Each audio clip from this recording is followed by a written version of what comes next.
Why is patchouli such an expensive essential? Well, I'm going to go into actually how it became known in the West and why it's actually it's been misused as this high-end oil when it really isn't. So patchouli is actually an excellent insect repeller and it's used throughout Asia. And so this is how it was found out. So in Asian culture, it's used for incense and perfumes and it's sprinkled in temples. It was seen as it's actually a very cheap ingredient. The Arabs used it to perfume their carpets. Indians used it for textiles within their actual, they rub it within all their fabrics they use when they sell. And the Chinese used it as an ink for their scrolls.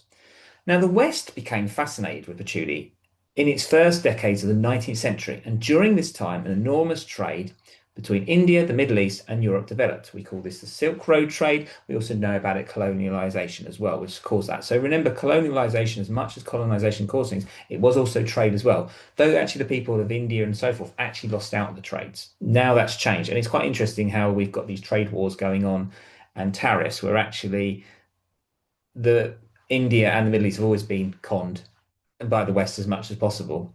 I don't see how this unfairness works, but there you go. From the Western perspective, just they don't can't make so much profit. Anyway, I'm going to go into this. So, what happened in the 19th century? Many goods came from the East, which was carpets, fabrics, clothes, and woven accessories. And many of these had layers of crushed or grounded patchouli liberally sprinkled among them because patchouli leaves were cheap. So they were sprinkled on them. And people thought, oh, that's a nice smell. So patchouli in Asia is a cheap herb. It was purely used for commercial purposes to stop moths, insects ruining these fabrics. It was not a high-end scent. It was used to stop moths and everything destroying clothes while they were traveling by ship.